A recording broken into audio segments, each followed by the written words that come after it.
नमस्कार,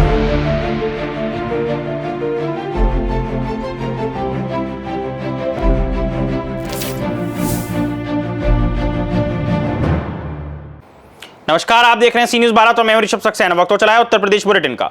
उत्तर प्रदेश बुलेटिन में बात होगी अमरोहा की, जहां अमरोहा बसपा के पूर्व जिलाध्यक्ष रामअवतार सिंह के घर से दर्दनाक खबर सामने आई है।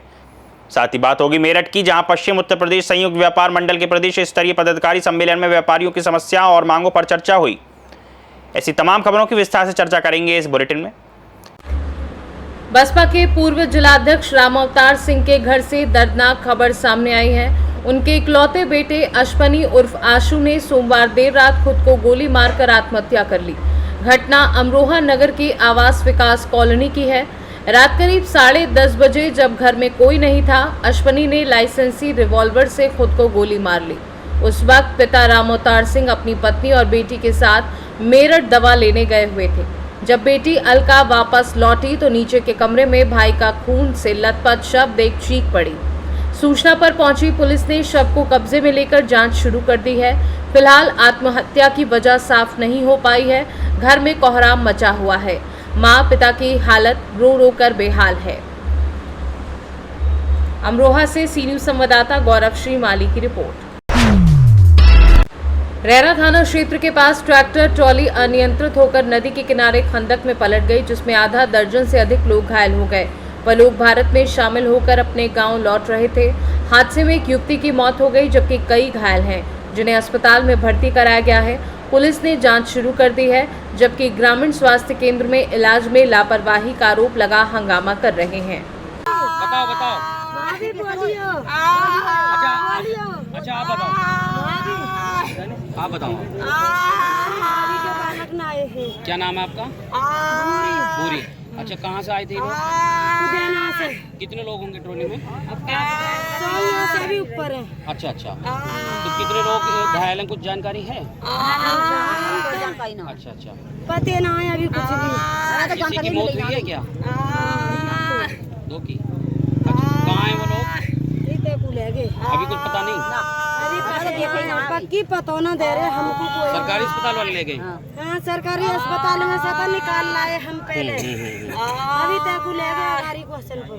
अच्छा, बाद में आई गुदनासु। अच्छा, कितने लोग थे उसमें भात में?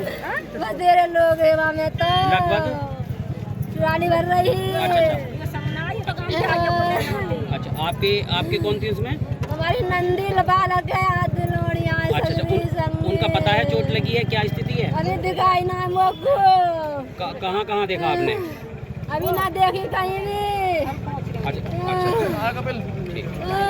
अमरोहा से सी न्यूज़ संवाददाता रामवीर सिंह की रिपोर्ट।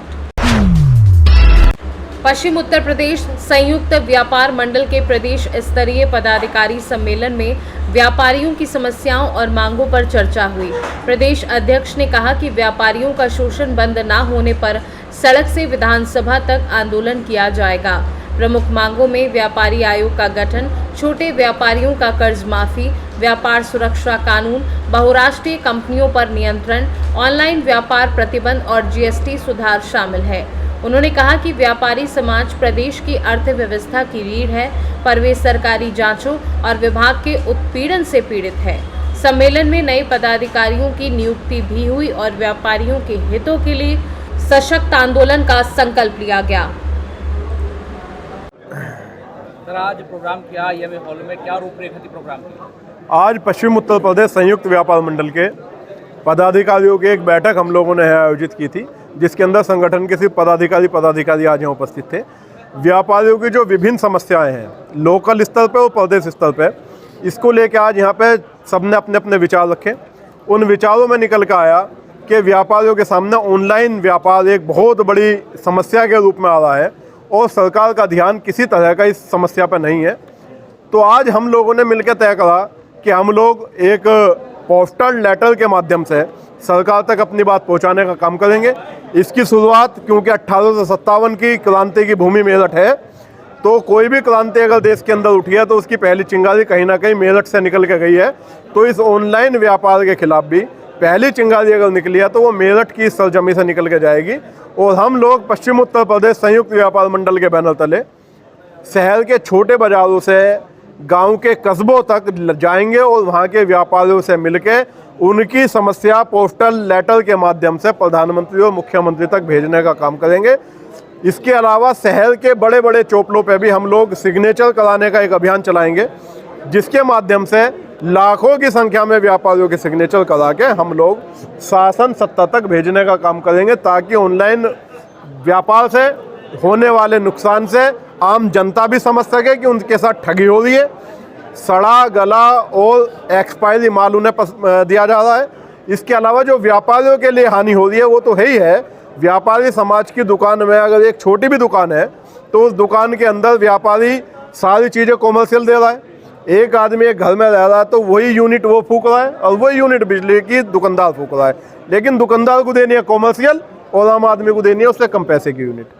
उसकी दुकान के अंदर अगर बिजली का कनेक्शन लगाने वो जा रहा है 2 किलोवाट का, तो आम व्यापारी के लिए वो कनेक्शन आधे पैसों का और व्यापारी के लिए दुगने पैसे का है। तो इस तरह की जो समस्याएं हैं व्यापारियों के साथ, जब ये भेदभाव हो रहा है, जब ज़्यादा व्यापारी दे रहा है तो सरकार व्यापारी पर ज़्यादा ध्यान भी देना चाहिए। मूलभूत समस्याएं जो हैं, बरसात आने वाली है, हम लोगों ने अभी अगले हफ्ते नगर आयुक्त से समय लिया है। जो शहर बह जाता है, बाजारों के अंदर पानी घुटने घुटने आ जाता है, वो चाहे कस्बे स्तर पे हो, वहाँ के हमारे अध्यक्ष अपने चेयरमैन से मिलके और ईओ से मिलके उस समस्या का समाधान कराएंगे। मेरठ से सी न्यूज़ संवाददाता आमिर की रिपोर्ट। पीलीभीत में हिंदी पत्रकार दिवस के अवसर पर नगर के एक होटल में आयोजित समारोह में पत्रकारों को सम्मानित किया गया। कार्यक्रम में भारतीय बजरंग दल के रजनीश राम शर्मा पांडे सहित कई गणमान्य व्यक्तियों ने हिस्सा लिया। अखिल भारतीय ब्राह्मण सभा के जिला अध्यक्ष ने पत्रकारों की निडर और निष्पक्ष लेखनी की सराहना की और उनका समर्थन करने का भरोसा दिया। आयोजक ने सभी अतिथियों और पत्रकारों का आभार जताया। कार्यक्रम में बड़ी संख्या में पत्रकार मौजूद थे। पीलीभीत से सी न्यूज़ संवाददाता हैदर खान की रिपोर्ट। आप वास्तव में अगर सिपाही हैं तो कलम के सिपाही हैं, और आर्टिकल 19(1) प्रोवाइड्स करता है freedom of press. Freedom of press में आपको वो सारे अधिकार प्राप्त हैं जो एक लोकतंत्र में अधिकार होते हैं। लोकतंत्र के साथ साथ हम जब बात करते हैं अधिकारों की, तो हमें एक चीज जरूर जाननी चाहिए, हमें क्या नहीं लिखना। जिस दिन हम सब लोग, मैं आपको कोई समझा नहीं रहा, लेकिन अगर हमारा देश है, देश के प्रति हमारा कर्तव्य है, सबसे पहले तो प्रेस की और अधिक जिम्मेदारी हो जाती है। जो बात कोई वर्जन्स लिख रहे हैं वो बिल्कुल एग्जैक्ट वर्बेटम सही, और हमारे समाज, हमारे देश की रक्षा के लिए क्या नहीं लिखना है वो भी हम सब लोगों को जानना चाहिए। और देश को इसी तरह भाई आगे बढ़ाने के लिए आप सभी लोगों का अहम योगदान है। जिस तरह न्यायपालिका कार्य करती है, लेजिस्लेशन कानून बनाता है, एडमिनिस्ट्रेशन उसका पालन कराता है, और आप उनमें सब में छोड़ी गई लैशेस, कमियों को सबके सामने उजागर करते हैं। और वास्तविकता में अगर एक व्यक्ति का मुकदमा नहीं लिखा जाता है, एक व्यक्ति परेशान है, पीड़ित है, शोषित है, वंचित है, उसकी आवाज उठाने का काम करते हैं। आप हर उस व्यक्ति की आवाज है। भाई आशुतोष दीक्षित जी, श्रीमान संत मिश्रा जी, आप सामने बैठे सभी लोकतंत्र के चौथे स्तंभ बंधुओं, आपको पत्रकारिता दिवस की अनंत शुभकामनाएं, बधाई। आप लोग अपना जब प्रोफेशन करते हो तो कई बार देखा आप लोगों के सामने बड़ी समस्याओं का बड़ा सामना करना पड़ता है, और ये कलयुग में सच बोलने वाले को दिक्कत भी होती है। और आप जब सच बोलते हो तो कहीं ना कहीं कई बार तो ऐसा भी देखने को मिला है कि आपके व्यक्तिगत काम रुकेंगे, आपके ऊपर व्यक्तिगत प्रहार होंगे, व्यक्तिगत जीवन में भी समस्याएं खड़ी हो जाती हैं। लेकिन मैं प्रणाम करता हूं आपकी पत्रकारिता को कि आप सजग करते हो समाज के हर वर्ग को। आपसे प्रेरणा लेता है देश का युवा।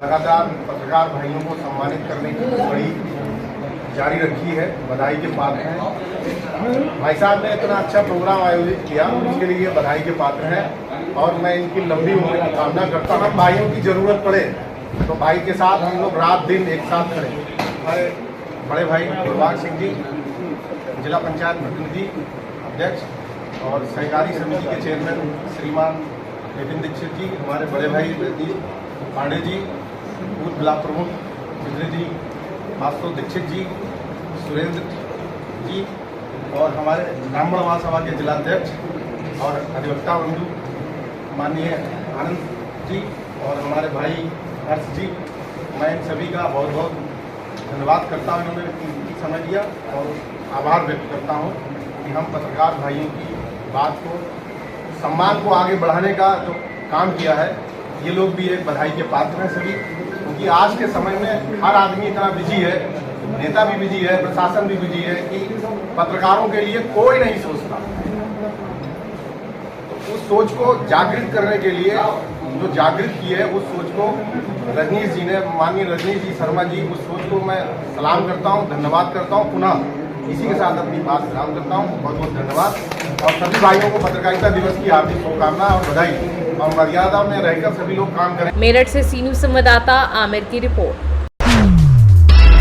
सोनभद्र के दुधी कोतवाली क्षेत्र में रीवा रांची राष्ट्रीय राजमार्ग पर एक ही बाइक पर सवार 3 लोगों को भागती चेचिस गाड़ी ने टक्कर मार दी। इस हादसे में एक व्यक्ति की मौत हो गई और 2 गंभीर रूप से घायल हो गए, जिन्हें प्राथमिक उपचार के बाद जिला अस्पताल रेफर किया गया है। वे वैवाहिक कार्यक्रम से लौट रहे थे। पुलिस ने घटना के बाद चेचिस गाड़ी को पकड़ लिया है। सोनभद्र से सी न्यूज संवाददाता कुंदन चौधरी की रिपोर्ट। फिलहाल के लिए बुलेटिन में इतना ही। देश और दुनिया की तमाम खबरों के लिए आप देखते रहिए सी न्यूज भारत।